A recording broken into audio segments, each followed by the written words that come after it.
Hi, I'm Pastor Kurt, and this is your 5-minute Bible study.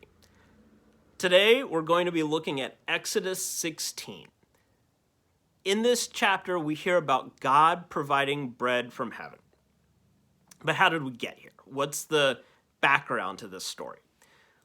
Well, last week, I told you about the people crossing the Red Sea. After leaving Egypt, after being slaves, they crossed the Red Sea.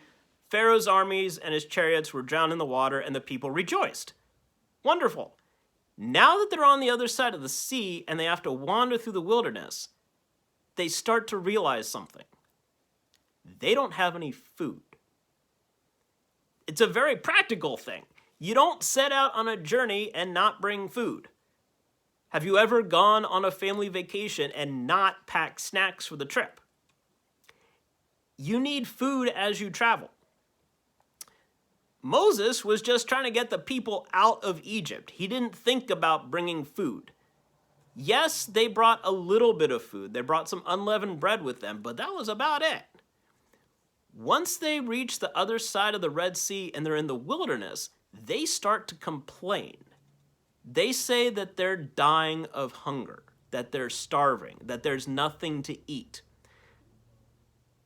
So what does Moses do? Moses ends up complaining to God about the people. Moses is called by God to lead these people. And then he turns to God and says, "These people are a mess. Why did you burden me with these people? I'm trying to help them and all they want is food." God then provides food for them. This manna from heaven. Now, sometimes when we think about God providing the bread from heaven, when we think of bread, we think of like loaves of bread that you get at the store. But manna is different. Manna is not a loaf of bread. Manna is like a fine, flaky substance, almost like dew. So the people walk out that first day that God provides it, they look at it, and they say, "What is this?" This is not what they expected from God. They're not sure. God's provided for them, but not in the way that they thought God was going to provide for them. So they just ask, like, what is this here? That's actually what the word manna means. Manna literally means, what is it? They don't know what this is, so they just call it, what is it? They're going to pick up some what is it off the ground. This manna, they could then turn into bread, like the ingredients to make bread. God provided for them, but it wasn't like loaves of Wonder Bread falling from the sky. God provided them manna.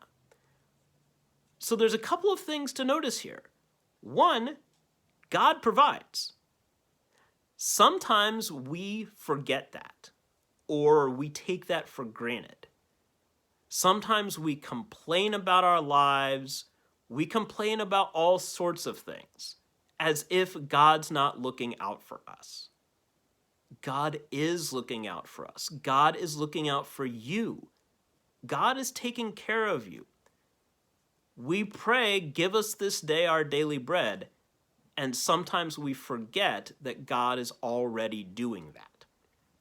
So that's the first thing to remember, that God does provide for us, that God provides for you.